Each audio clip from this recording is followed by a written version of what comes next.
The subject of leadership is always difficult to explain in a short time because you need to give lots of examples so people can relate to it. That's number one. Number two is also we're discussing leadership in London, and London, one of the most significant cities in the whole world. So you here, you are a global leaders. Yes, we are from Sudan or from other countries, but we are in a city or in a country which is considered politically, economically, socially significant. Our media in the UK is one of the most significant media in the whole world. So people expect you to be a global leader. So I will go quickly. I teach at the University of Sussex, and I also teach here at the University of East London. But these pictures of these different logos are some of the organizations we have been working with them for the last 20 years. Some of them are governments, some are United Nations, some are companies, and so on. But I will give you quickly this one, if I can show it. Where is it? This one called Jendouba University. This university is in the northwest of Tunisia, just at the Mediterranean. I just came from there last week, a few days ago. And when we went there, all of them, the Vice Chancellor and others, high likely she is watching us now, he introduced us to a lady or a girl, young. He said, this is the one who actually organized all this conference. And I said, oh, good, well, and then the next person I met a minister. Everyone is coming. You know, Allam, this whole event is organized by this girl. So meeting youngest like you who are leading big events or organizing big issues is not new to me. We also had the same thing when we went to Stockton University in New Jersey. We met the Vice Chancellor, all of them. So in the evening like this, when we went to the dinner, the whole thing, it tends to be organized by students who are on your age. So I will leave them now, I will move from them. But what I'm trying to say to you, what I'm going to explain to you here, it is not just from the textbook, it's from experience with many, many organizations, including the United Nations Children and Youth Organization, where they are trying their best to empower the youth. And there is lots of things about this. So I will just quickly move now. Now, I'm very sorry about the screen. I think it is small. Now, I will quickly go through three things. The first one, I will try quickly to look through why you or the youth have to consider understanding leadership. Why? Why is it important for you to study leadership? Why is it important for you to learn what leadership means? And the second thing I will look, although Sheikh Babikar already have helped me a lot, I think it's almost done. What are the profile and the criteria? Because when I went to Newcastle just last week, the people who invited me and the Sudanese junior doctors, and they asked me, what are the criteria for a great leader? So Sheikh Babikar already discussed them. I will go through them quickly. And in the last part, if you want to be a future leader, this is the important thing. All the people like you, when I meet them, okay, what steps shall I take in order to be a future leader? So you want to leave this room in less than an hour, at least taking something with you. If I want to be a leader, this is what Allam said. I am just an individual. Now, I will look through the first one. Why leadership? You need to take it from a global perspective. Everything we do in this room, by the way, this lecture is being broadcasted now and is in our website, wasd.org.uk. If you want to share it, if you go to that website, you can find our Facebook and you share it. It's called WASD, which is World Association for Sustainable Development.org.uk. It is now, and there's huge work to get this done. But the idea is there are people now watching. They can watch this from everywhere in the world, in their Facebook, anywhere. So this is where you have to see you are bounded by the global drivers and forces. And the second thing is, when it comes to great leader, I will discuss a couple of issues here, which is, I think the yellow is not very clear. I will look into the criteria and I will give examples.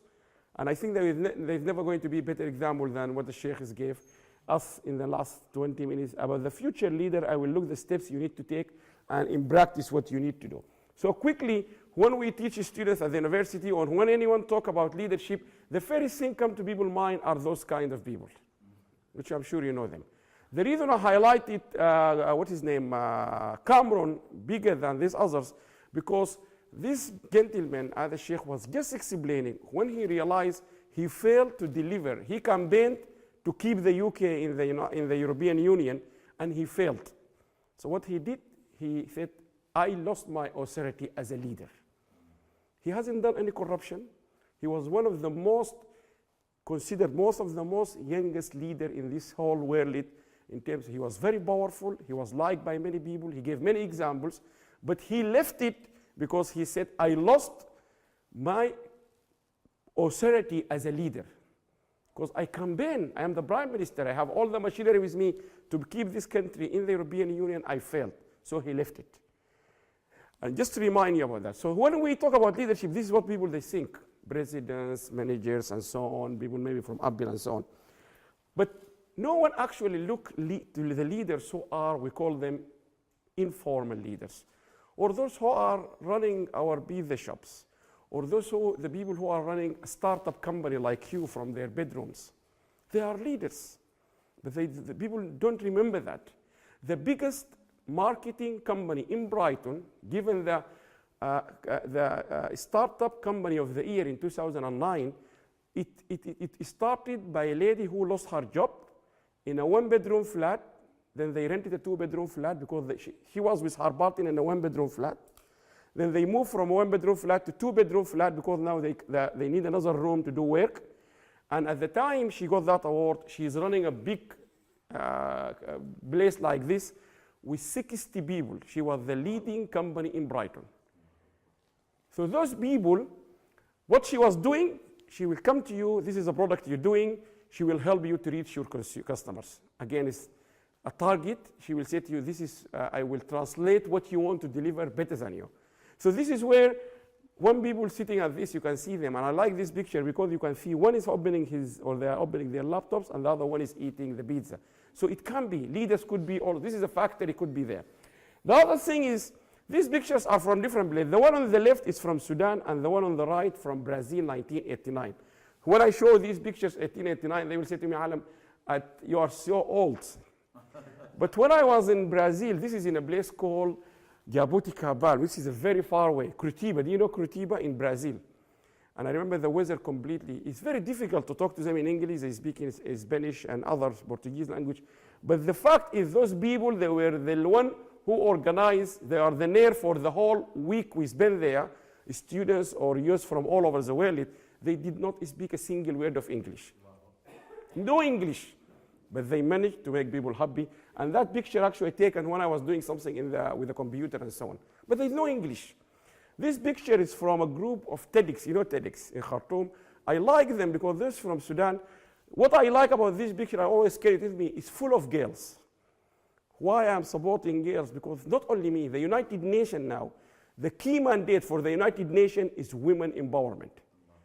This is now a global, there is no, it's not about discussion now, or we, even in people say to me, you're talking too much about women empowerment. To the extent we will ask you now to have men rights because women are so much taking all the jobs.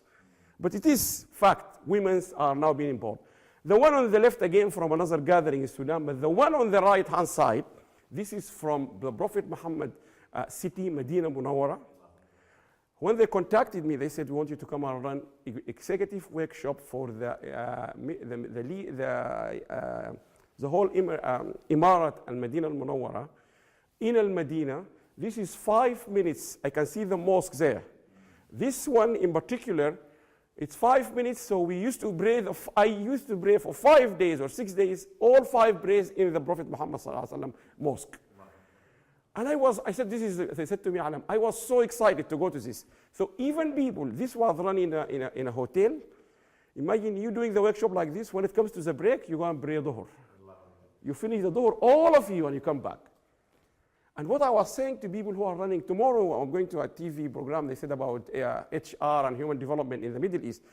Why not you do workshop like this? You take people, rather than you take them to Dubai hotel, take them to Medina Munawwara. It's a 5-star hotel. And they pray. The feeling of when these people keep coming back, it was unbelievable. So people are still in the Medina Munawwara, next to the mosque, they were doing training on leadership. And so on. So I will go quickly. This is where I want to start here. 2017, I was asked with other people, one from Russia, one from where, to be a judge on judging the best awards, the awards for the youth who have been competing by submitting proposal for social enterprise. So people like you, young generations, all over the world, they were competing on social enterprise. A social enterprise is startup or project. It simply means you make money, but also you have to help the community. That's the simplest way to define social enterprise. It's a new science. We will teach you at the university. But in simple words, do business, but make sure you help the community. So all people came with projects and so on from all over the world, and we went there, and we have to evaluate them. The top 100, they came, they've been given the chance to present, and then we judge them. But what I want to show you here, this video is just a quick glimpse of, those are the youngest. Why not you do workshop like this? You take people, rather than you take them to Dubai hotel, take them to Medina Munawwara. It's a 5-star hotel, and they pray. The feeling of when these people keep coming back, it was unbelievable. So people are still in the Medina Munawwara, next to the mosque, they were doing training on leadership, and so on. So I will go quickly. This is where I want to start here. 2017, I was asked with other people, one from Russia, one from where, to be a judge on judging the best awards, the awards for the youth who have been competing by submitting proposal for social enterprise. So people to you is very simple. Be afraid, feel stressed, doubt, but don't give up. Continue to do what you think is very important and matters to you. Be a really change maker. My message to all youth all over the world: you either create history or you are part of it. Don't be scared to show your abilities and make a difference in the world today. Hello from Dubai. I got a message to the world. Borders don't exist. It is just an excuse. I have a message for the world. 1, dig your potentials, and 2, be creative. I'm a very strong advocate of the fact that your potential takes you where your credentials will never take you to. Also, creativity is the spice of life. Creativity makes the difference between the best of them and the rest of them. It's very imperative that in all we do, we are creative. We go that extra mile with creativity, and that's the reason, and that's the secret to rightly impacting our world. And to all the young people, the youth all around the world, you have the power and the energy to make a difference, change the world. So don't be afraid to sometimes think out of the box, try to do what you want to do, like be wrong, make mistakes, that's how you learn. And we're in like the age where you can explore and learn new things. So don't be discouraged by the environment around you or like the failures. So keep trying and be creative, and yeah, don't give up on your dreams. My message to young people out there is this is our time to make a difference in the world. Contrary to what we always hear, that tomorrow is for the youth, I think that today is for us. We need to seize every opportunity that we have today to make our various communities and our countries better places to live. Cheers to everyone out there. Thank you. But this is a very important message I want to start with. The whole issue now, the whole globe is focusing, while we are focusing on you, the youngest, but this message is very important. And I found this one. It says, children need to learn to take responsibility for their actions so that they do not become adults like us now. We were not taught at school, my age and older, we have not been taught at the school to take responsibility of our actions. So at the same time, everything is available for you now. You have your mobile phone. You should learn to take responsibility of the mobile phone you have in your hand. This is the message number 1. Yes, we are doing everything for you, but it's the same, you should learn, and school should teach you and coach you and your parents. You should take responsibility of everything, because we don't want you to be older like us and complain, believing that nothing is ever your fault. Some of the things on today's could be your fault in the future. So that's one first message. Now, you need to take into account what is happening in the world. I will go quickly through this one of the time. The whole world went through different revolution, industrialization. If you look at countries, the whole Africa did not move in industrialization by more than 2%. So when Germany is already manufacturing everything, the entire African continent only managed to move like 2 steps in the manufacturing and industry. There is no industry in Africa, very limited. So you can see this is where you need to see the world. That's why investors, they consider Africa is a good place to go and invest in manufacturing. That's why Toyota is producing its car in South Africa. Can I now quickly ask you, why do you think they have chosen South Africa? Why Toyota company, many years ago, when they wanted to expand, they selected a country in Africa called South Africa. So why do you think they selected South Africa, not Sudan, not Egypt, not Morocco? Yes? It's the most developed economy in Africa. Sorry? It's the most developed economy. With all due, yes, thank you, lakin no. To some extent, but no. Yes, they are all right, but we need the most important reasons Toyota went to South Africa in particular. No. Let's assume you are Toyota. You are producing your car here. If you decide to go and produce this car in another country, a completely different country, you will take the model as it is, you go and build it in another country. What will be the critical factors will encourage you to go to a particular country? And you are a car manufacturer. I want to refresh your mind to be here. Yes? Which one? To some extent, but specifically in the ease of business, what? Car manufacturer. Anyone else? Yes, at the back? Sorry? One of them, yes. I will not go to a country, I'm going to need lots of labor, which will have significant impact on my cost, unless I can find cheap labor. So South Africa got cheap labor, but most of Africa, they can also have cheap labor. Then we will come to the inference. But most important than the cheap labor is what? No. Sorry, I'm being just quick, not harsh. Huh? No. I wouldn't go to South Africa to manufacture. I'm a businessman. What else will take me to a country, to choose a country to manufacture my cars? What, sorry? No. If you look, the only one I gave him right is that at the back there, he said, or she said, low cost of labor. Yes. No, there is another most important thing than the cost of labor. What is it? Skills. Sorry? Skills. Raw material. Yes. Why are you waiting? The critical part is all full of steel. That's why Sainsbury, Tesco, M&S, Zara, all of them, they go and produce this fabric in Asian countries because there is no cotton in the UK. So this is where I just wanted you to open your mind to understand how things happening. So they went to South Africa because South Africa, they got the steel. You are a car manufacturer. If you cannot go to a country, there is no steel. Why Zara went all the way to Bangladesh and so all these countries? Because they're looking for the fabrics, the cotton. There's no cotton here. I wouldn't go to a country there's no cotton. So let's move quickly. So anyway, well, it went through different revolutions, information and globalization. Now, the way we used to manufacture, as a leader, you need to understand, the way it went, business are now running in small bedrooms.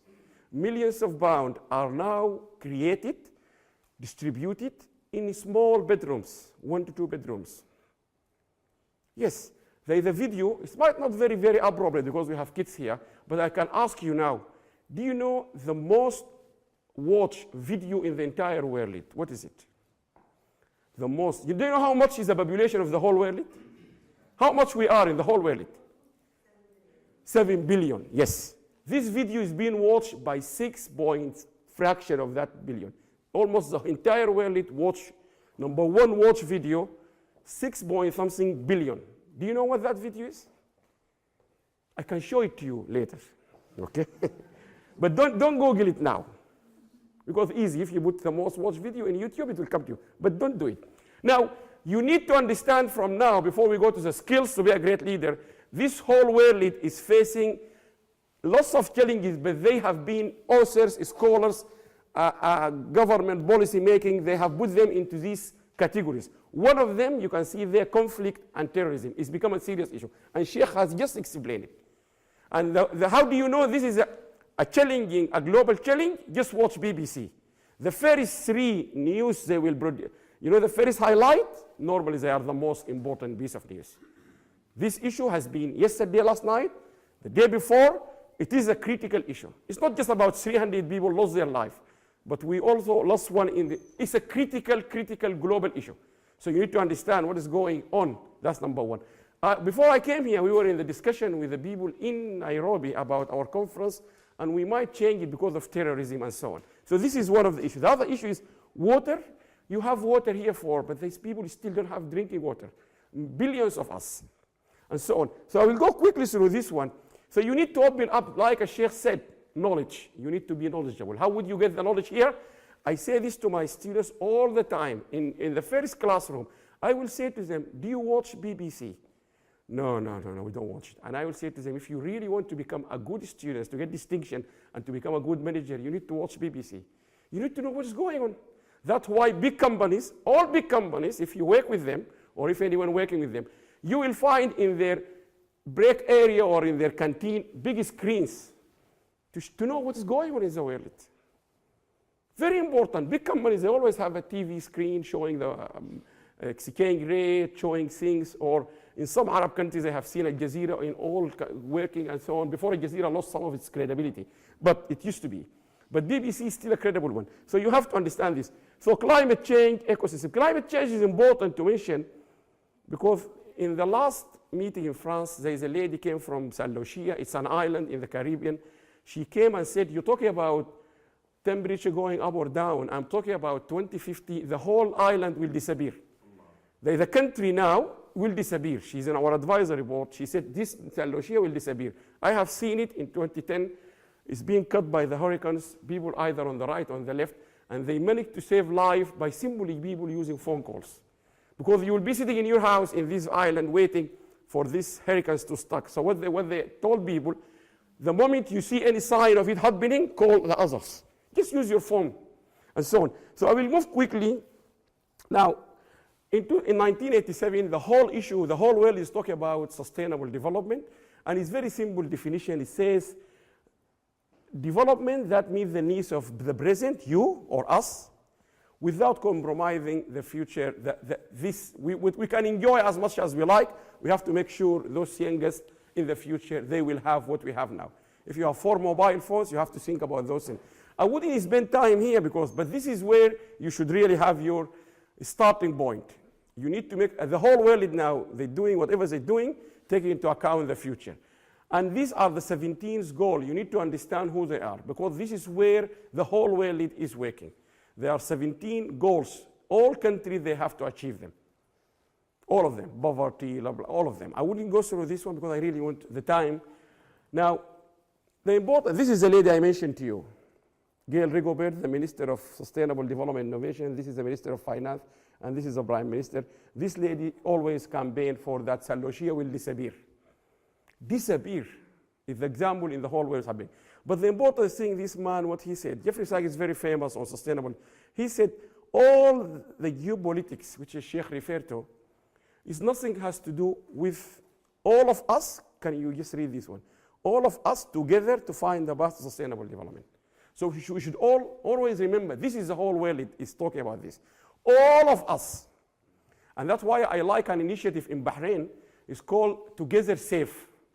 And they're not just talking about Christian and Muslim and non-Muslim. No, they're talking about black and white, ethnicity, poor and rich. And one of the projects they did, all the students at the university in Bahrain, I think they are watching us now. They went on a day, they chosen, and they stopped, they have a big bag of gifts and money, and they will come to you, you are a cleaner in the hospital, they will say to you, "Hayo, thank you very much for cleaning the hospital for us. Without you cleaning it, we would never have enjoyed working or studying here." And this is just something to say thank you. This is how people, they think. The same age like you, they're having something called Together Safe. You can Google it. This is the concept. Poor, rich, Muslim, non-Muslim, whatever it is, they said we have to live together. So this is the other thing. Now, this is getting more complicated, but you need to be aware this is what the whole world it is. You have to look into the human needs. They will continue to be there. Economic growth, we all want to grow. The big conflict or the big disagreement between the United States and China is all about economic growth. So I know some of you may not be following what is going on between the US and China. What happened? The Americans are saying to the Chinese, you need to slow down in your carbon emission because you are manufacturing excessively and you're going to pollute the whole world. The Chinese are saying to them, this is what you did many years ago and you have become the leading country. Why you don't want us to do it now? This is the bottom of the whole conflict between the US and China in terms of climate change is this. America has already established itself. They have polluted the world many years ago. The Chinese are doing it in the last 10, 15 years. The Americans are saying to them, you need to slow down. And the Chinese are saying to them, why do you want to stop me? Do what you did before. So this is where you need to understand. But the bottom line here is the center of the whole sustainable development concept is education. This is agreed, confirmed. Without education, you cannot do any of this. That's why the work is being done here is remarkable, education. That's why we bring our kids tomorrow and Sunday in centers like this, because of this. The two next to it is knowledge and innovation. The whole world is run by innovation. We're talking about these two things.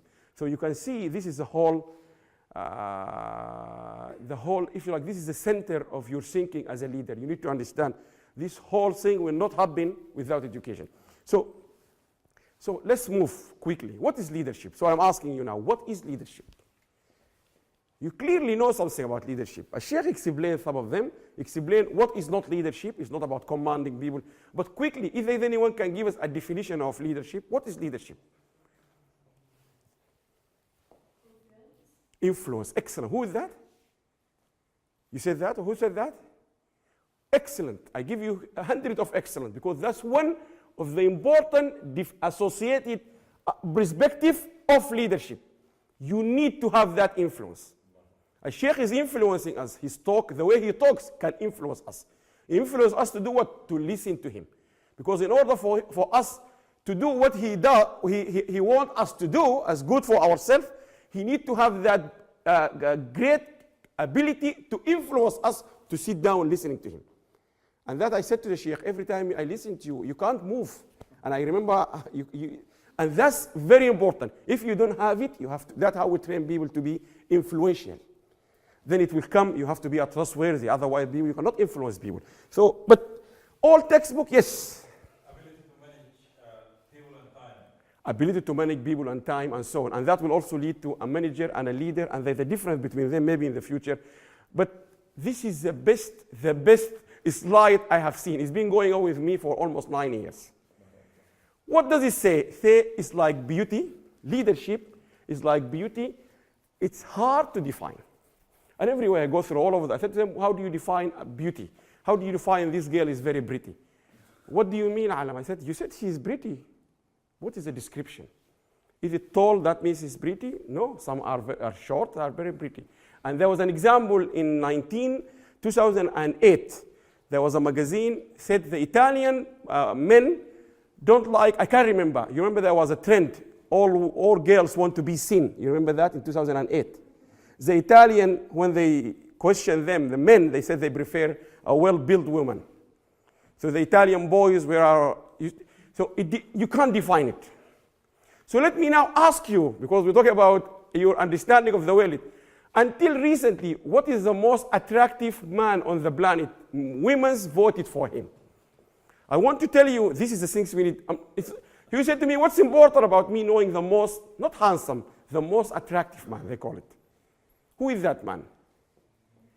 Because it's a title. He got a title, the most attractive man for women. No. Quickly with the woman. Yes. Who is that? Now, why he is the most attractive? Can you describe what is exactly make him the most attractive man? But if I ask her what is everything, she will not be able to list them. Is it because he's tall or whether he's short, and so on and so on. If you take and so on. So leadership is the same. It's something you can say, yes, he said to you, he got everything. So the leader, you will tell he is because he got everything. Influential, trustworthy, respect people. As Sheikh said, Prophet he always look at you. Oh, assalamu alaikum, yes, no. Warm, you need to show the heat. There should be heat in a leader. The leader who cannot create heat in the room is not a leader. You can't be calm. No, it's not part of a leadership. If you're not having a louder voice like mine, you don't need to have. My voice is not recommended. So when I'm teaching, I need to calm it down. People will tell you how you can actually make your voice like these things, and so on and so forth. So let's quickly move. In textbook, we start the leadership. We say this is what we can teach. We will say leadership, it got 4 big components, which is people, because as Abdul Salam said, you're managing people and time. Let's talk about personality,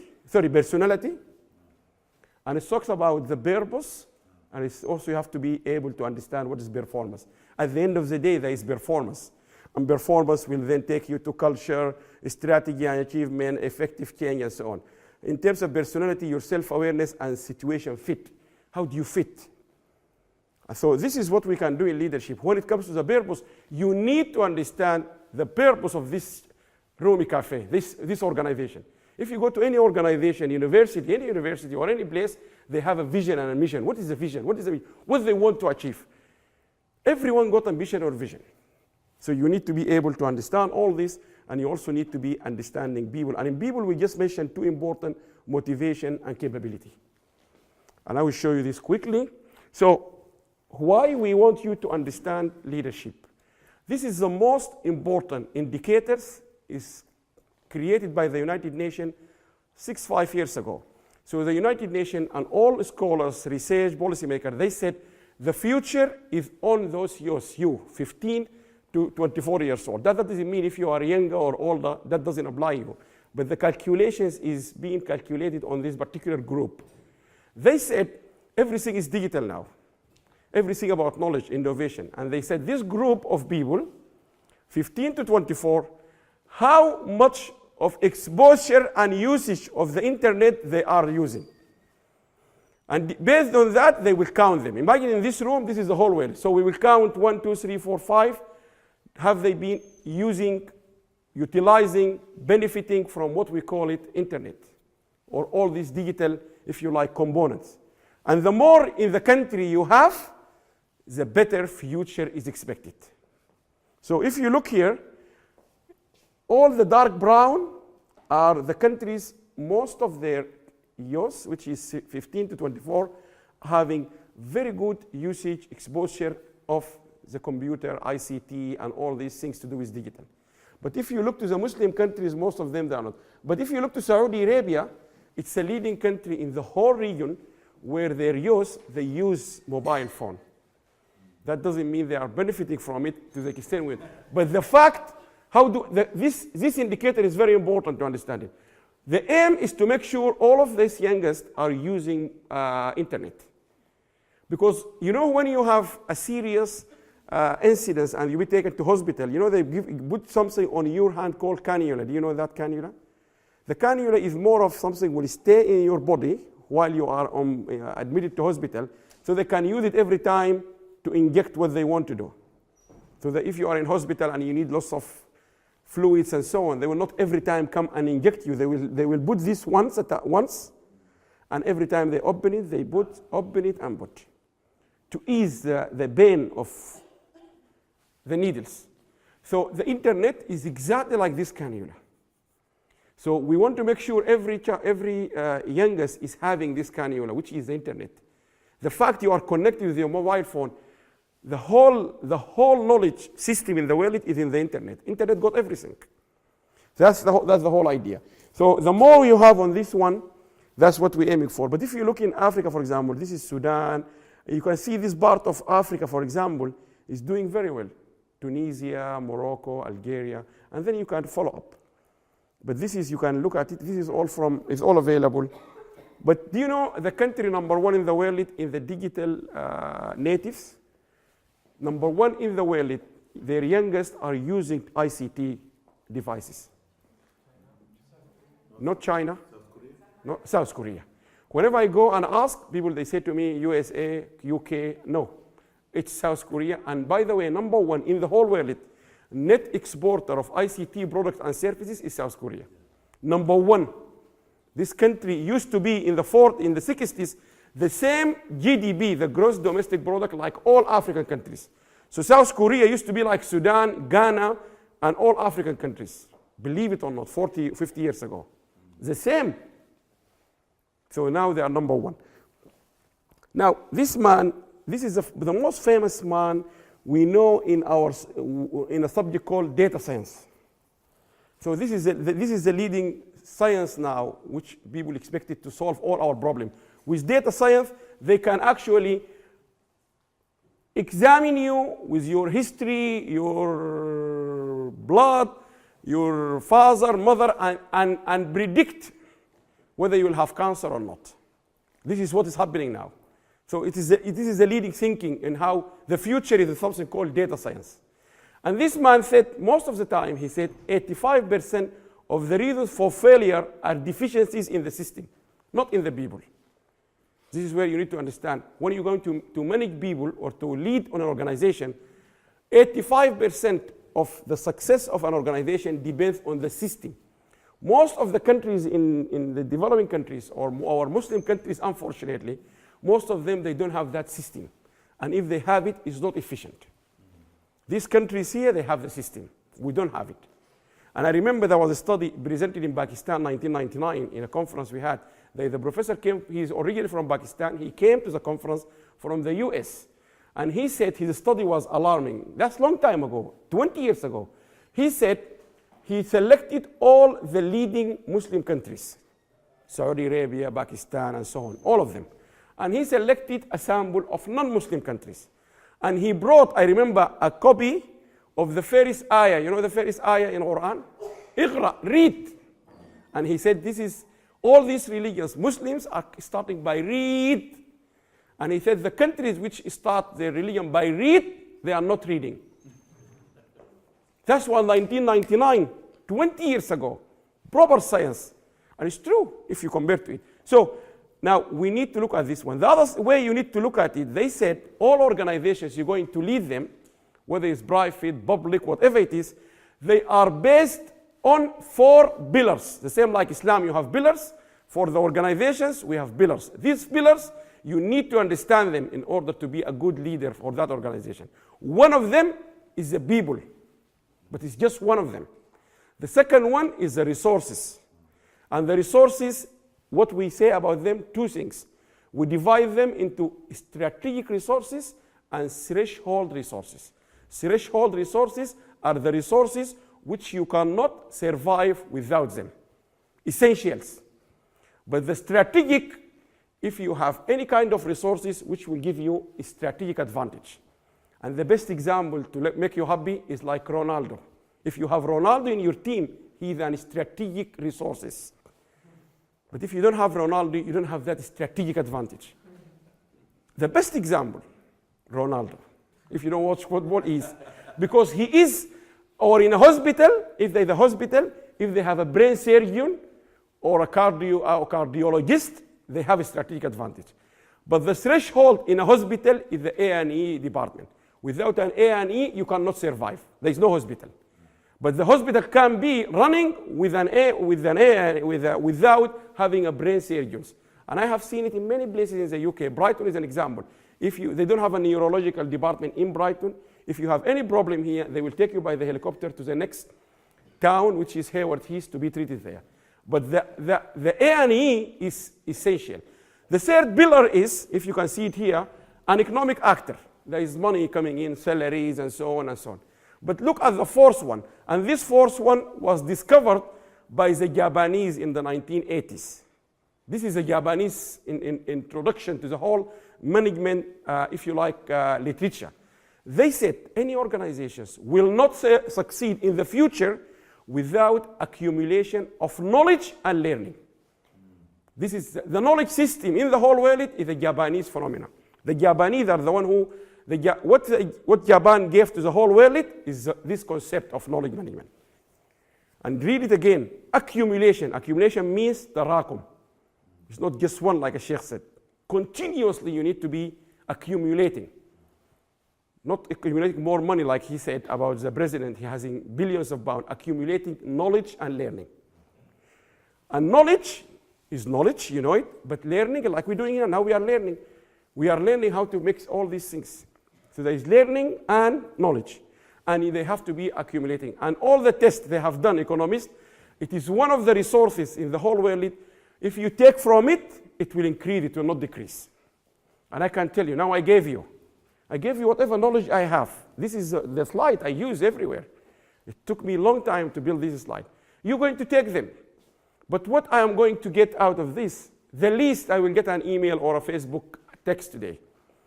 And it will end up in a relationship. And it will end up maybe business opportunity from here. It will end up someone, oh, Wallah Allam, I was so happy watching you.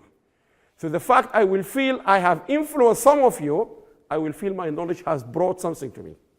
This is how knowledge never runs short if you share it. So that's why people advocate for sharing. Now, this is quickly, all these organizations we studied, they have been successful, whether they are public or private, because of knowledge sharing. And now let me ask you, do you know the first organization in the world used knowledge management system in the way they manage their organization? The US Army, the military. The US Army is leading the whole world because they have used knowledge long time ago. The first organizations to deploy knowledge system, ma'rifa, was the army. And then all this organization you can see. LinkedIn, Starbucks. Do you know what Starbucks they're doing? You go to Starbucks, you take coffee, you give me mocha with cream, whatever it is. You don't know what's happening in their head office in Amsterdam or in America. You just think it's a coffee shop, I will just buy coffee. No.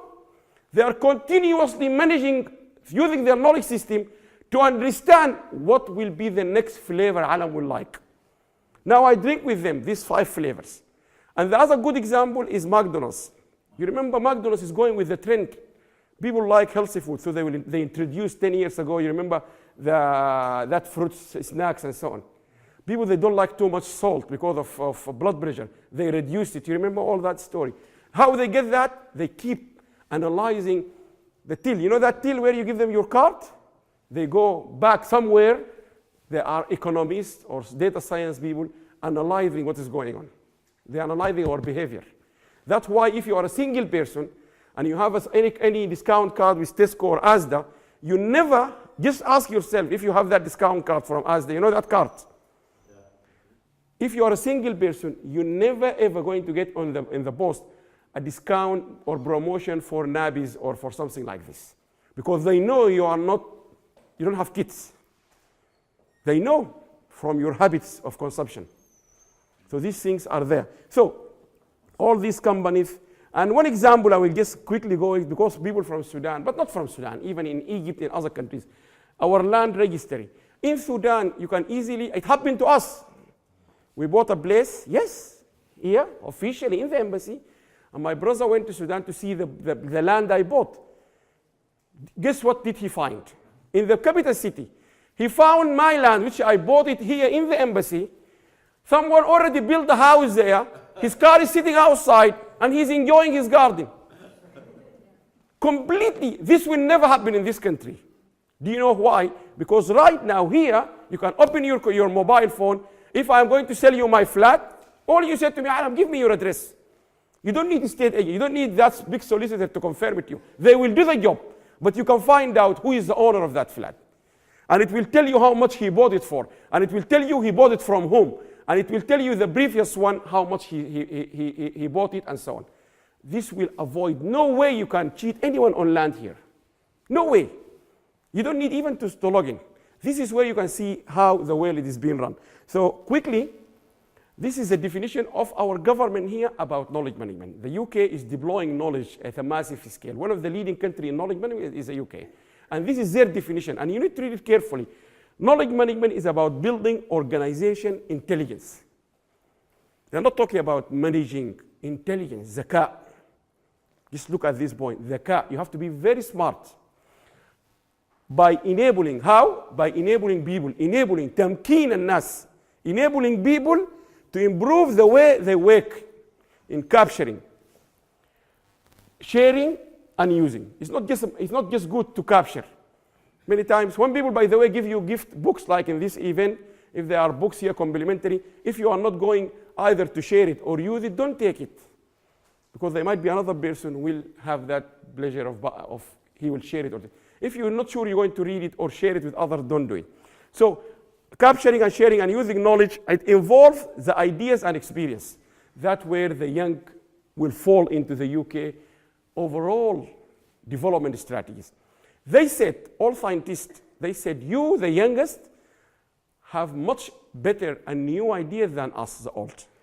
Because right now I'm standing here, I'm thinking of my wife, my daughter who is sick, my salary, my work. You don't have that much of data, gigabytes in your mind thinking about that. just thinking about small, maybe TV, maybe games, and so on. So they said, your mind is not that working hard like old man, number one. Number two, you are born with these things. And the example I always give to my friends and colleagues Sudanese, and I have seen this. Last example, yesterday I gave you the postcode, right? And then you came and met me in the place where we met, right? Yesterday she wanted to meet me. I text her the address, and I immediately found her in front of a Starbucks, far away.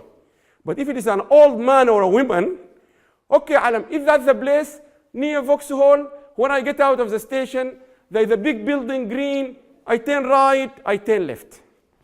This is how our old generation, they don't follow the postcode. But the young generation, they believe 100% on the postcode. They believe on the navigators because they know what is it. But if you're inviting some in your Ramadan, who is an old, like my age, Sudanese family, but okay, Allam, where do we park? If it's a young one, he will just put the postcode and he say nearest car park. And they have some surveys about the 3 characteristic future public service leaders needs most. Number 1 was emotional intelligence. Visionary has a public service essence. Emotional intelligence. This is a complete subject now in leadership. And so on. You have to have a vision. And the vision is, or the difference between a leader and a manager, the manager, he can control this room. He will make sure the lighting is working, people will get paid, salaries, water, everything. But they said the leader is the one who will see beyond that wall. He will see the future. You wouldn't see. The manager will not see behind that room. He will know what's behind that room.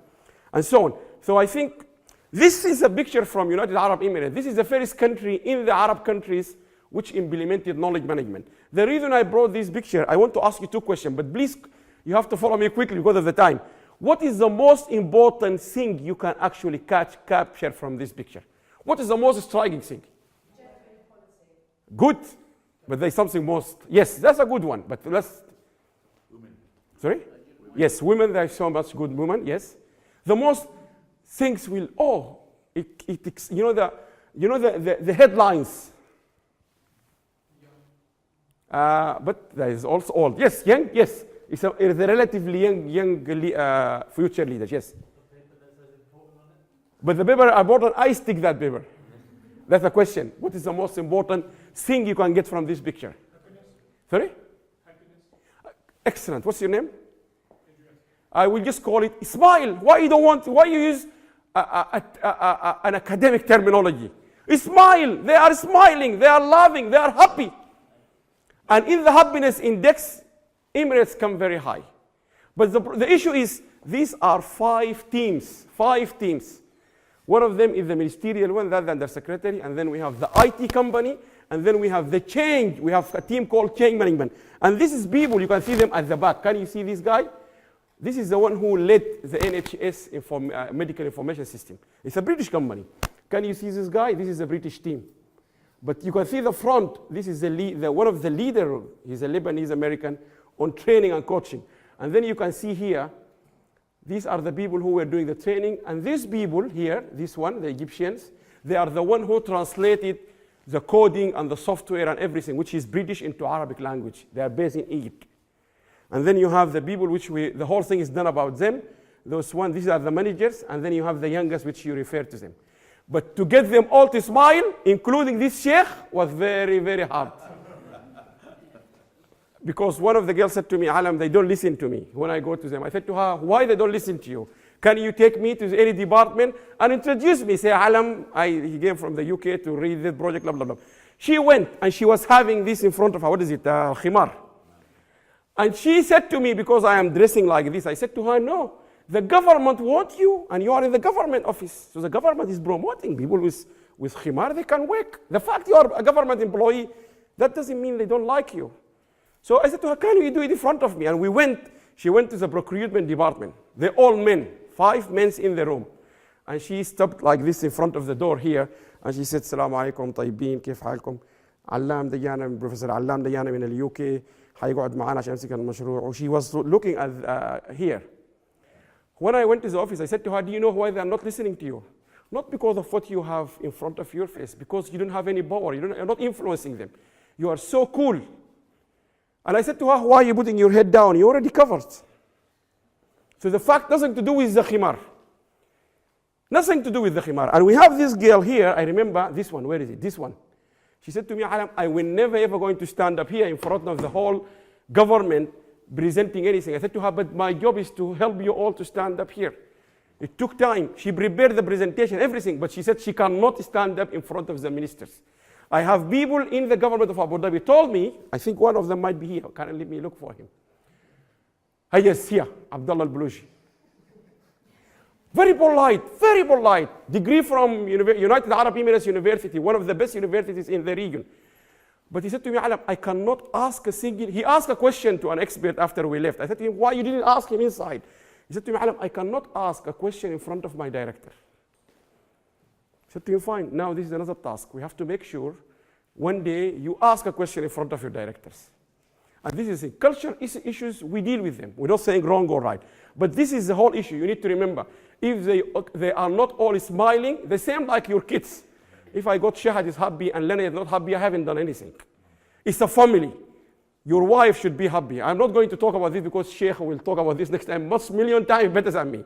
But this is, you have to remember, this is a household. In economic terms, we call it household. Husband, wife, kids, whatever it is. We say the consumption in this house is this. If the whole household is not happy, job is not done. So that as a leader, exactly what the Sheikh said. You need to make them all happy. And there will be a key to make them all happy.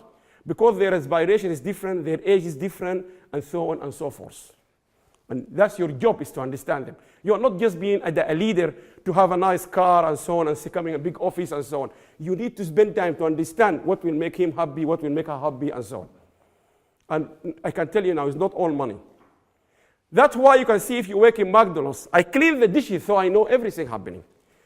If I am working just on what is it, hourly paid in McDonald's, the fact at the end of the month, they will put my picture in the kitchen as employee of the month. That's a huge feeling for me. Employee of the month.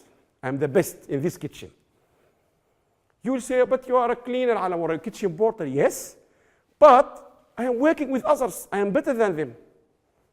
In other job, like what I'm doing now, what makes me happy is money. Not because I'm after money, but for me, I don't have much time. I'm going to give you an experience of 25 years. So I am not asking you to give me money because I love money. But this money, my pleasure now is to use my training to donate it for people, for my mother. I'm doing it for her she died. So you have to satisfy if you don't have money, I will teach you for free. But if you have the money, that's what I need this money for. Everyone is different. So you have to make sure they're all happy and then you carry on. This is a Scandinavian airline. Let me quickly ask you, have you ever heard about an airline called Sabina? S-A-B, Sabina. Have you heard about this airline? From where? From Belgium. Excellent. And what did you say first? This is the fairest airline. It's Belgium. You know, the head of the European Union. They have no airline. Do you know that? The same like Sudan is now. We don't have an airline. We have one. Imagine, we have a building in Khartoum. Imagine Belgium, the headquarters of the European Union, they don't have an airline. They don't have a British Airways, they don't have a German Lufthansa. The fairest airline to go out of business after September 11. You know, after September 11, the traffic volume, air traffic volume reduced by 45%. So after September 11, many people stopped traveling. You remember that? Who stood there firm as the strongest? The weakest one, the first one to get out of business was Sabina.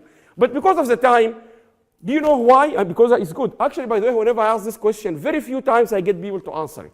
People, they don't know what is Sabina. It is the Belgium airline. Do you know why they were the first one to go out of business? What is the thing they always fail to do it? Sorry? Why? Good. Their customer satisfaction, when Emirates scored 95, 96 many years ago, like 10 years ago, they used to score 95%, but in weird things. I'm happy. No, I don't like them. Quickly, do you know what they do or they fail to do? Number one, if you're traveling from London with Belgium airline or Sabina. Do you know what Belgian people, when I was in 1992 in Belgium, do you know what they call it Sabina for? The Belgian people, not me. Such a bad experience, never again. Honestly, that's our president in the association. He's a Belgian. They call it this way. They play with it. Sabina, S-A-B-E-N-A. Such a bad experience, never again. Let me tell you what is this such a bad experience. You're traveling with them from London to Brisbane. Not Brisbane, no, to Lisbon in Portugal. So the standard way, you go from London to Brussels, and then you change the flight to Lisbon. If you are stopping over in Brussels less than 6 hours, you will not get your luggage with you on time. So in order to get your luggage when you arrive in Lisbon or in London with you, in that connection where they take the luggage from this flight, arrive from London, and then they put it the one going to Spain, they have failed. And the result of that, you arrive in Brisbane or in Lisbon, okay, you wait for in that thing, oh, your luggage not there. You start to get up agitated. No, this is not me, this is not you. And then you spend the whole time. And they will not start helping you unless they get rid of all of the luggage there, right? Because they want to make sure really yours didn't arrive. So you spend time frustrated, you want to go to a resort or something, and after that, okay, can you go to that desk, ask them, they will report it for you. Then you go, okay, show me your boarding pass, okay, what does it look like, black. You spend too much time. Like this one, okay, where are you going to stay in Lisbon? I'm staying in this address, maybe this address in Brighton. Okay, fine, we have another flight coming early morning. You go to your hotel, 3 o'clock in the morning, the reception will call you, oh, we have someone downstairs for you. They bring it to you as soon as it comes in the next flight. Why? Because if they spend more than 24 hours, by law, they have to give you $100, which is 70 pounds at that time. Because otherwise, they have to pay you. So they failed. Customer satisfaction was the worst. They failed to manage that particular transition over in Brussels. So they are out of business. But the CEO of this company, Scandinavian Airlines, said, in all our business, the moment of truth, he called it, the moment you need to ask us or you need us to help you, that's the moment we should deliver. When you are frustrated over an airport. You know, one of the things, a case study we give to students, imagine you are in an airport and your flight is being delayed for long hours. It's actually much better if you keep announcing to the passengers in the gate, okay, we still haven't got news, we're still going to be waiting. Rather than you leave them sitting, because what will happen if you are sitting there, you don't know when he's going, it's late, you know it's late. You're going to keep going, looking at the screen, not yet. You can't even enjoy your time. And for the airlines which are starting the journey from home late, by the way, I discovered recently there is one looking like the Sudan Airways. It's a Tunisian Air. Always late. 2 hours, always, because I traveled now 6 times with them. Always late. I tell you why they are late, because they overuse the flight. So the one you're waiting for it in Tunisia to bring you here is coming actually from Germany. So if anything happened there, it will delay it here. And then it will delay it when you arrive in London, and so on. But you need to know the information. So he said, we need to train these people to make them able to take decisions, to answer questions when this moment of truth we need it. Now, quickly, they said the information in the organization is sitting here. 70% of the knowledge of the organization is with the people, is with you. It's not in the systems, although the systems are important for the efficiency. And they said 10% is shared, 20% in personal files, and 70% from the employee. The example we give is like you having an exam, and there are 10 chapters. If you only have 10%, which is this one, you will not pass the exam. Because at least you need 55 chapters in order to pass, if you pass correctly. That's where focusing on people is becoming extremely important when it comes to their knowledge and experience. So you need to understand this. When you're going to be leading in an organization, you need to understand 70% of your knowledge assets is actually in these people's minds. Their experience, their traveling, there. So you need to capture that. But what is shared in the files or in their USB is less than 30%. So the other thing you need to understand in order to understand how you manage in this 21st century, This is the old style of work, which still exists in Arab countries, Muslim countries, and in Africa and development. It does not exist here. What is it? Where is Allam? Allam, I'm going to work. Where are you, Allam? I am working. Where are you, Allam? I'm driving back home. Fine. Where are you, Allam? I am going to the work. Where are you, Allam? I am working. Where are you, Allam? I am going back home. They said this will never lead any country to their future. And they said there is something else need to be changed. So what is this something else need to be changed in order to go out of this traditional approach to work? And no. Sorry, I'm not being harsh. I'm just trying quickly. We had a smart answer before. You answer a very difficult question, by the way. The Sabina one is very difficult. No, not many people, they know Sabina. What need to change here in this cycle? Go to work, do the work, go home. Sorry? No. What need to happen here? Drink more coffee? Have more break? Sorry, what did you say? Who is that? Yes, can you try to massage this word and I will give you the award. What do you mean by reflect? No, you're nearly there. You know, like the plane is about to land, you are nearly there. But you need to have a smooth landing so we can clap for you. You're right to reflect, but it's not really reflect. No, I still give you because you are landing. I don't want to give it to someone who's still up there. What do you mean by reflect? Why do you reflect? When you have a problem, then a sheikh will say to you, okay, can you go home? Reflect on what I just said to you and do what? And learn to do what? What did you say? What did you say? Improve. So you have to go to work, do the work, but make sure before you go home, you improve the way you do your work. Don't just go every day, do the same thing and go back home. No. You need to improve your work. The same like, I keep repeating you, Sheikh, your pray. We all pray from the time, Lena, from 7 years we start praying. You always need to think about how to improve your salah. We know salah, we know everything, tashahhud, we start everything. But you need to ask yourself, how can I improve? If you don't improve, that's why all countries which are leading the world now, in GDP, they are having improvement in the way they do the work. Emirates is not rich or moving far because of the oil. If the oil will make a country richer, you can see the Kuwait Airways. Emirates is number one in the world. Ittihad is number one. But Kuwait Airways, Saudi Arabia Airways, they are not. If it's just about money, no. But Emirates is leading because they have improved the way they do the airline services. So this is, you need to consider it. When it comes to change, this is what we always find. Wants to change, who want to change? Most of them, they start shutting down. If you say, who wants to lead the change? No one. So you have to start from here. As a leader, you need to be one. If you are not in this box, who want to lead the change, you are not going to be a leader. You have to be prepared to lead. The word lead means taghut. What does the taghut mean? The captain, you are driving the car.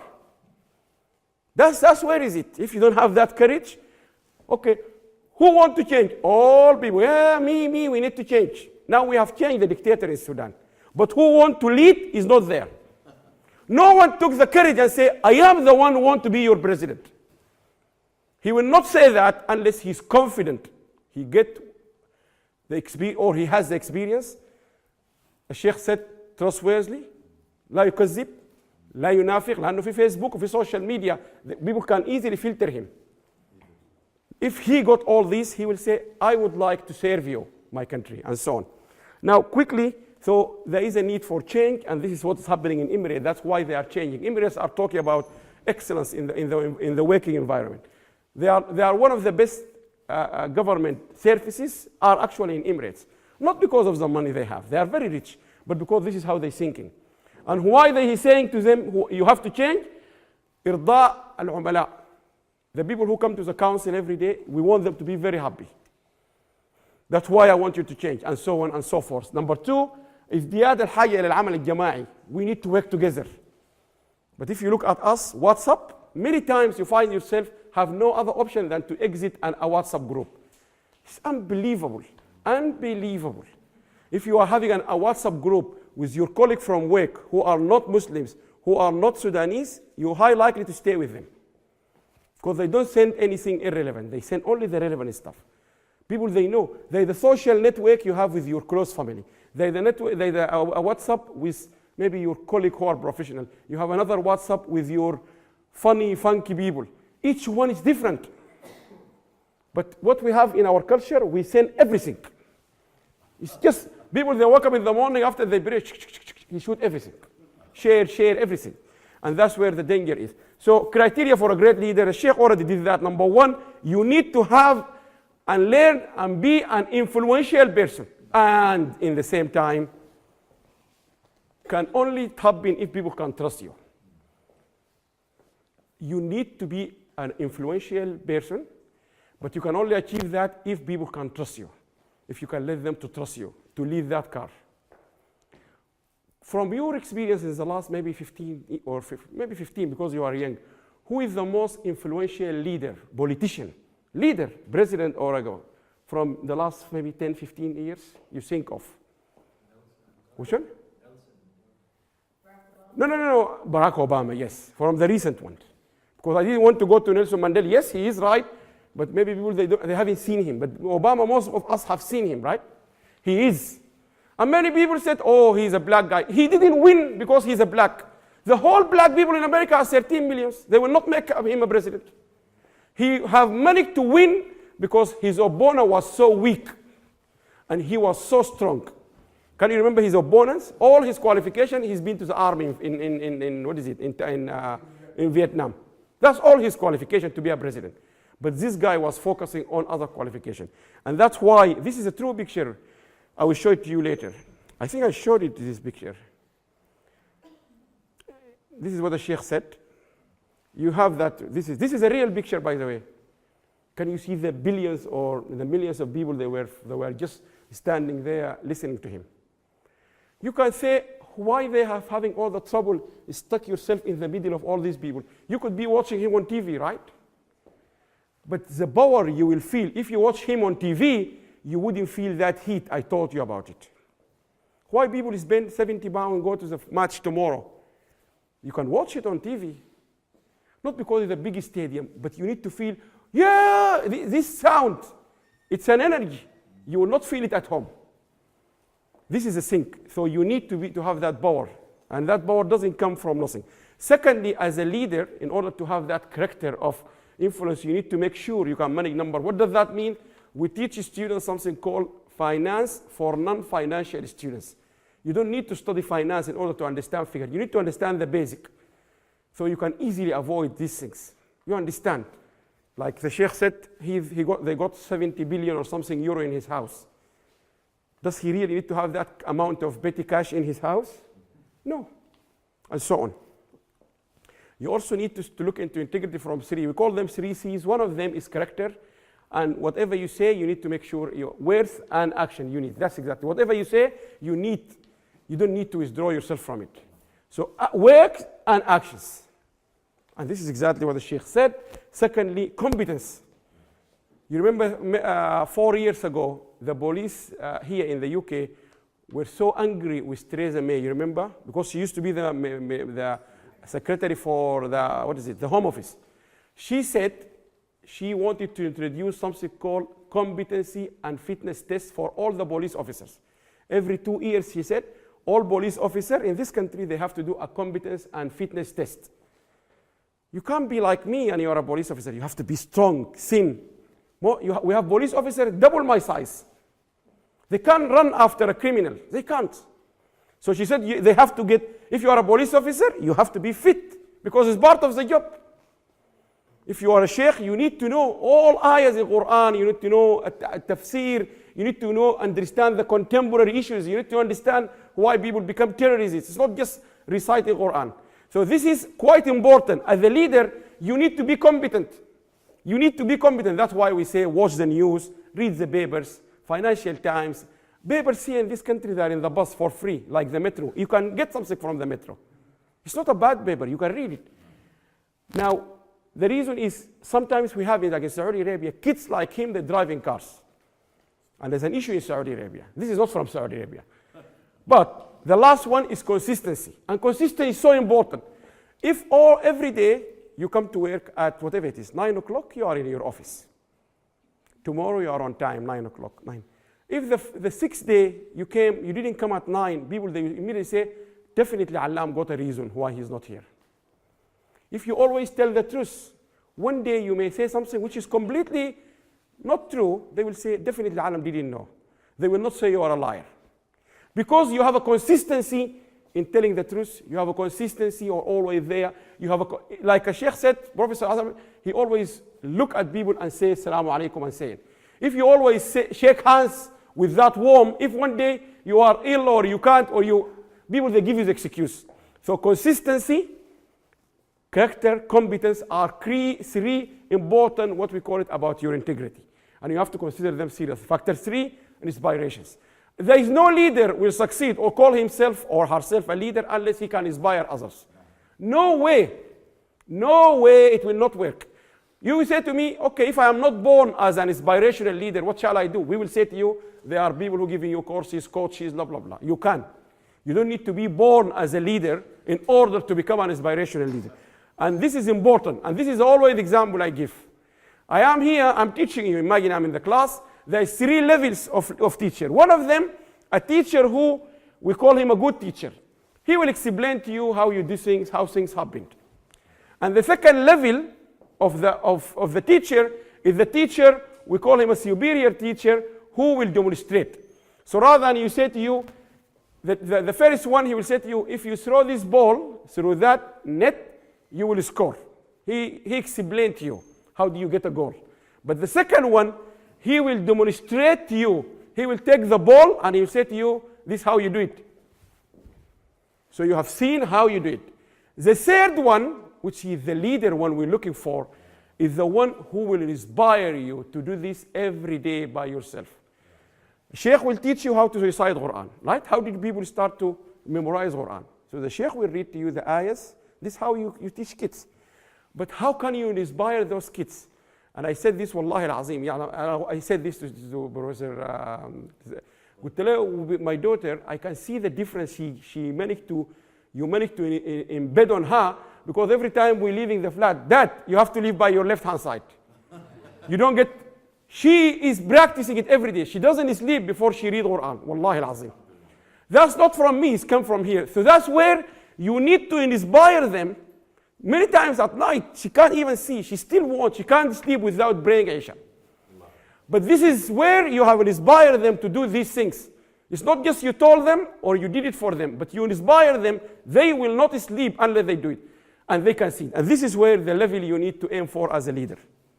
Inspiring others. And this is example. This picture, those who they know or the Chelsea fan, or if you are not a Chelsea fan, it happened before. You remember this Jose Manero before. Chelsea lost this week, next week, the week after, 6 weeks, if you remember that. So for football is a business in this country. You all know that. It's a business. It's not fun. It's not entertainment. This is business. So it's a company. So Chelsea cannot afford losing. 6 weeks they lost. So they went and they got this man. Do you know this man?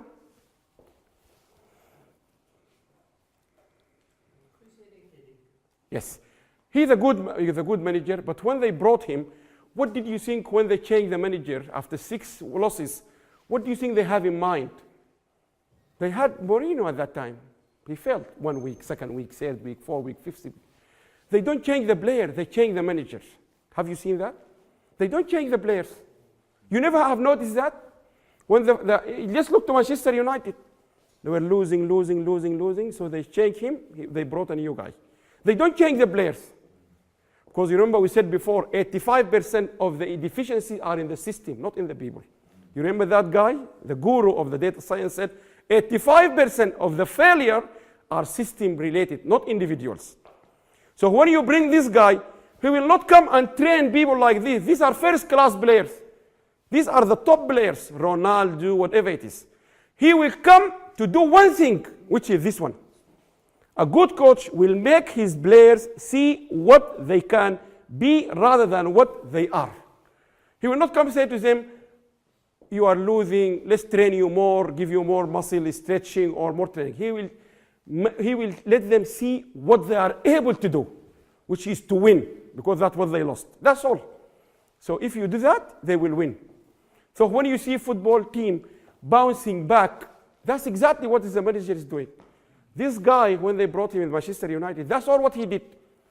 He's not a magician, but his magic is to let them see what they were not seeing, of able to do it. And that's what you will let them do.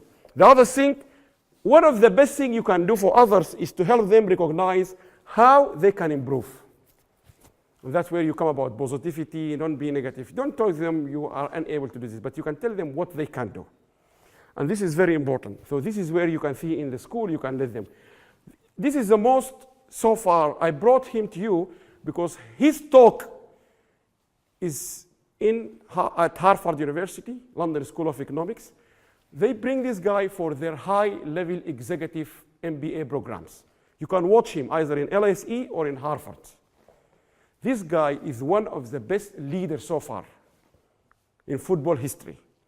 What he managed, you know these players, you got players from all over the world. They don't talk to each other. Their culture is so different. Young and old. The magic to get the best, that's why Manchester United was dominating the whole world. The magic is to create productive team. We call it productive. It can produce from all this diversity of players. And their ambition is different. You have to remember that. These people, they waste money, 100,000. Each one of them on the front line and in the center half, they want to score the goal because the goal will make you in the front line. It's so. The defense, they will do their best not to have any goal in their net, and so on and so forth. It's money, it's reputation, and it's huge publicity. So he will have to make this team very productive to draw the best from people. They effectively coach teams in collaborations, consensus building, and conflict resolution. So you have to make sure all these people in this room, different inspirations, different background, different language, they can collaborate. You build consensus among them, which is to produce and to minimize conflict. And imagine you need to do that quickly and so on. So factor 4, improvement, which you said there. A leader is always should be able to do improvement. And in the improvement, this is Obama. I'm not a fan of Obama, but he's a good example. You can't improve, he practice. This guy doesn't just come, he's a Harvard graduate, yes. But he practice, he play football, he's very fit, mentally and physically. When you see him, people said to me, I asked people before, when he was the president, why do you like him? You remember one of the girls said to me, I like him because he's so much in love with his wife. He danced with her in public. You remember he was dancing with her in the... I said to him, fine, but if he's not fit, he cannot dance with her in public. He's slim, he's smart. If he's like us, he might shy to dance in public. So this is all come by practice. So that's this is another message. The other thing is leaders everywhere believe in what they're doing. Leaders is big in performance. That's why any manager, he will say, I have done this, I have done this. Performance, you have to have a performance measurement. That's why schools in this country are evaluated. Leaders manage goals. And quickly of the time, this is the one in the Medina Munawwara. Now, why I'm bringing this slide, because I asked them when I finish, the people who are doing the recording, the university, this is a university-led, this was, the room is like this, and they have two screens in between them, this wall, this whatever it is. When you look at them, you don't know whether they are watching here or they are watching here. Can you see? Imagine this is a room like here. There is something here standing, and there is this screen. It's a very nice hotel in Medina Munawwara, and there is another screen here. When you look at this picture, you wouldn't know whether they are watching here or watching here. They are just watching this way. That means if I move, I can think they are moving. Not because I am so good, no, but the way I am doing my job here for them, I was having them with me.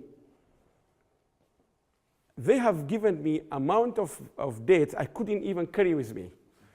And everyone is trying to tell me this is the best date you can take. This is the best. And when I said I can't carry it, it's physically difficult, they went and brought me something. They said to me, this is very expensive, and I tried to explain to me some of from Medina. But the important thing is, this is another one.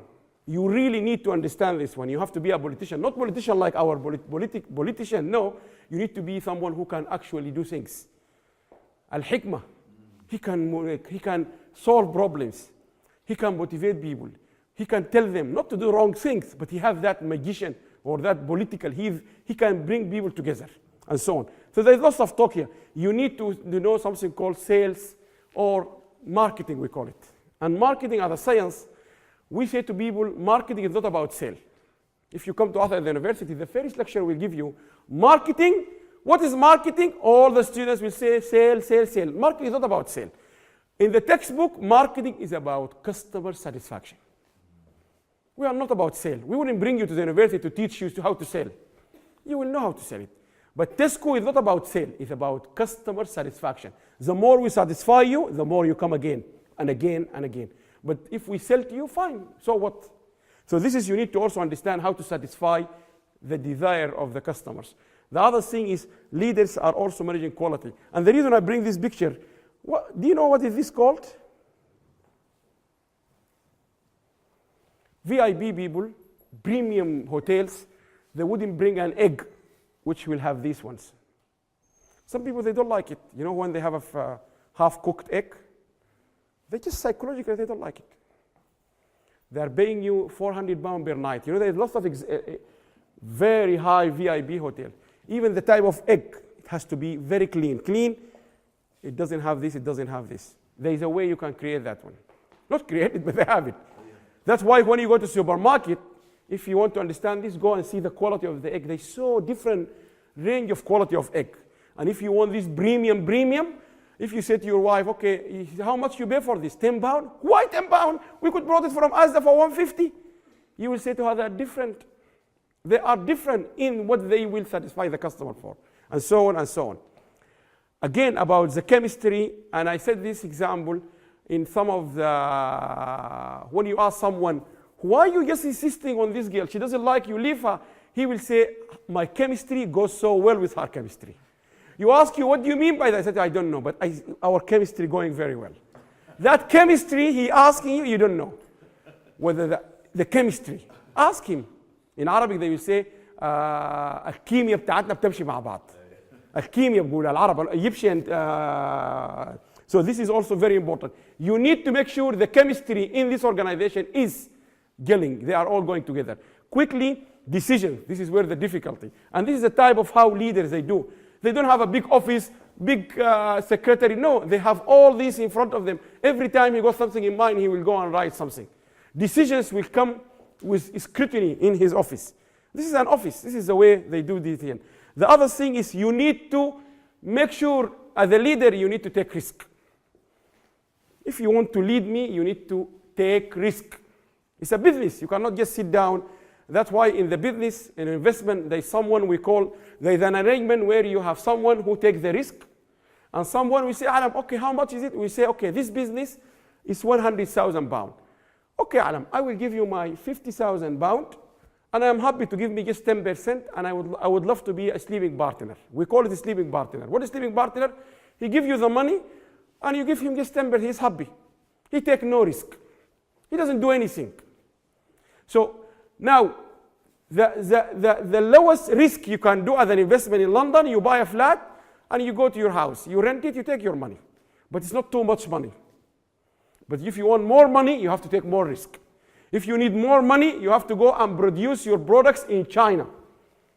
But if you want less money, you just sit here, you order from China, they will send it to you, you give them their money, you sell it. You will make a small margin. You will make a profit, but it's small. But if you want big money, you have to go and produce in China and employ people and so on. So you have to. And you have to show that you take the risk and the courage to do it. Another thing, a leader is the one who knows the way. You need to know the way, how we go. And also you need to go with us. And then more importantly, you need to show us how you do it. And that's how you train people. Steps to be a great leader, you need to decide what you want quickly. Number two, you need to make sure you will dedicate efforts. If you want to be a leader, you have to spend time.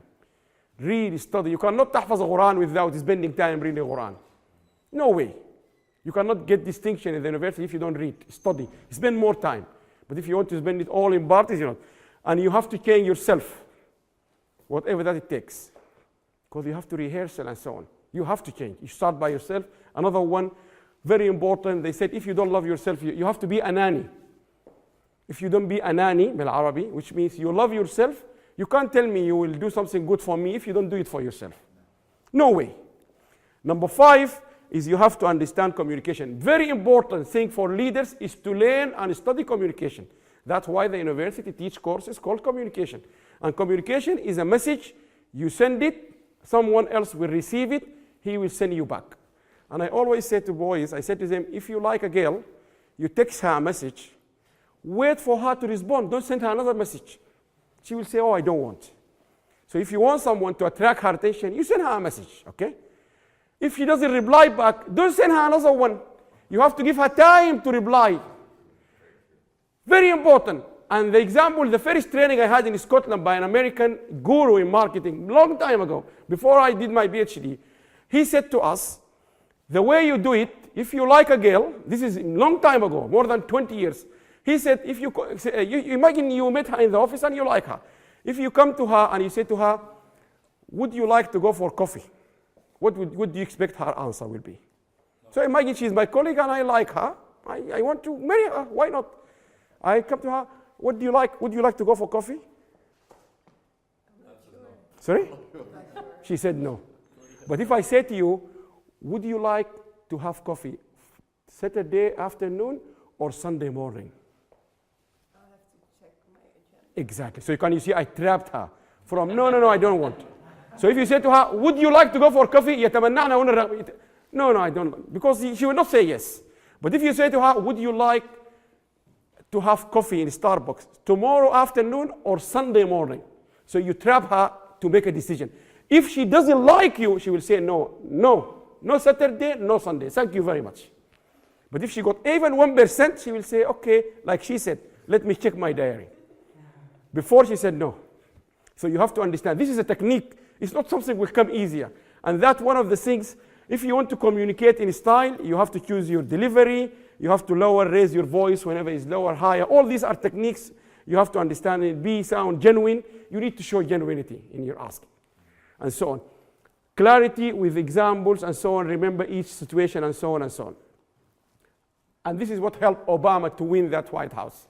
He has delivered an excellent communication, if you like, platforms. He has been told, he's been trained how to develop his communication skill. He didn't come from nothing. That's all documented. And also, you must learn how to listen to others. This is one of our big problems. We don't listen to each other. We all have this problem. You need to learn to those who are talking to you. And more importantly, you need to be an innovator. Always think out of the box. What could be better? What could be done better next time? What can you change?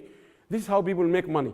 And here I'm giving you a good example. You need to distinguish between invention and innovation. This is an invention. We didn't have a phone before, so when this Graham Bell created a phone, so we know we have something called a phone. But this guy was not inventing the phone. He innovated the way of using the phone.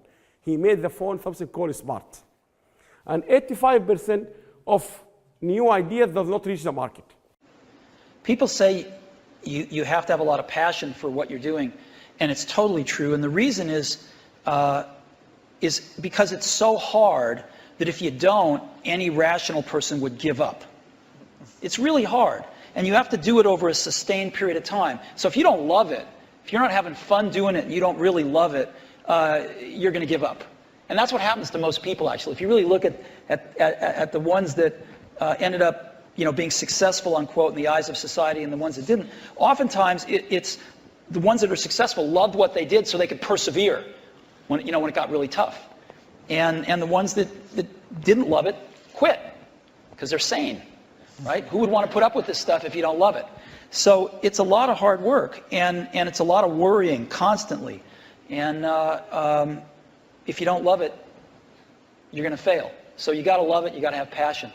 And I think that's the high order bit. The second thing is you've got to be a really good talent scout, because no matter how smart you are, you need a team of great people, and you've got to figure out how to size people up fairly quickly, make decisions without knowing people too well, and hire them, and see how you do and refine your intuition, and be able to help build an organization that can eventually just build itself, because you need great people around you. And this is the new model. This, just to finish up, this is the last part. Is now people are talking about something new. They said in the past, this is a manager, a person who controls and manipulates resources, and the leader is someone who actually guides you and inspire others. And they said now the new model is, we call it connective leaders. This connective leader is the one who manage, as a manager, lead and follow. So before, in the science, they will say this is a leader and this is a manager. Different profile, different skills. If you want to become a good leader now, you have to be a connective leader. You have to be able to do the three of them. Managing people, leading people, and following. You have to learn how to follow. Because if you don't follow, you cannot lead. That's why when you want to be a sheikh, you have to go to follow sheikh, and then you can then lead. If you don't follow, you cannot lead. So connective leader is the one who participate, facilitate, and enable. You need to participate in the system, in the process. You need to facilitate, and you need to enable people. So these are three characteristics you have to have. And this is a good, if you like, example. This plant, you cannot just put it here and say, okay, grow. It will not grow. So you have to nurture it, you have to give it water, you have. Think and act holistically. It's a house, as I said before, all the house has to be happy. And so on. Quickly, reach the top together. Always think of taking people with you. Even if you have the opportunity, make sure they also benefit from it. And so on. Conversation, Sheikh talked about it, collaboration and community. And that's why this new essence of enterprise, social enterprise, because you need to consider the community.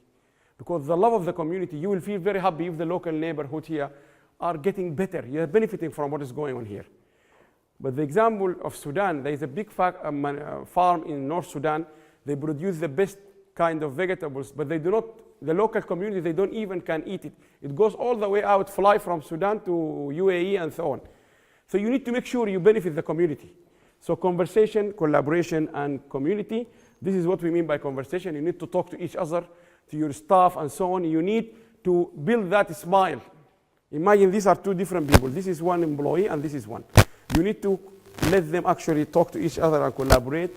And you need to look into social learning, conversation, imitation. I will just go quickly, collaboration. And most importantly, as the Sheikh said, by the way, I didn't know what he's going to say. He didn't know what I'm going to say. But you can see we both agreed in all of the stuff here. Without this, can you see, learning all the life. Wallahi al-Azim, I didn't know what he's going to say. And he said, Sheikh said, you have to learn all your life. You remember? You need to be learning all your life. And learning can be from TV. Watching the news is a learning. And so on. Quickly, teaming across all levels and horizons level of the organizations, creating the informal builds community and relationship. It doesn't need to be always formal. It's not all about meeting. You can have conversations with people in the coffee shop and so on and so on. But ask her Saturday or Sunday, not do you like, for a conversation. Again, you will get so much with the team. This is Obama's team. You can't do it yourself. The problem, this Theresa May, this lady, I really feel for her. Her problem, I don't know if you can follow, if you have followed what's going on. She's a great woman. She's genuinely want to do something good for us. But her problem, her team, many of them, they're having their eye on her job. And they don't take the huge risk with her. She's taking all the risk. Most of them, they are like this because the chances for them to sit in her seat is very high. So this is where the problem. You need a team. They have their ambitions.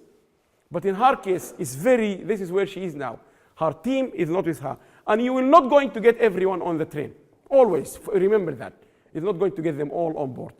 And finally, this is the summary of Obama in the Times. It says, his strategy was stable, but he got flexible tactics. If you remember the whole history, the whole length of his campaign, he was so flexible. But the strategy was connecting with people, using technology, and so on and so on. But his tactic always changed up and down, and he succeeded. For example, when we do workshop like this, or if you want to know your leadership skill, we have tests. We do them the same like the blood test and so on. So we give you a script. We say to you, okay, can you answer all these questions? For example, so we will ask you about, we need to find out, do you have a clear values and belief, deals with conflict effectively? So there's many ways people can do. This is where you start testing yourself in order to take the steps. And I will finish here. Sorry it's taken too long, but this is, we will start.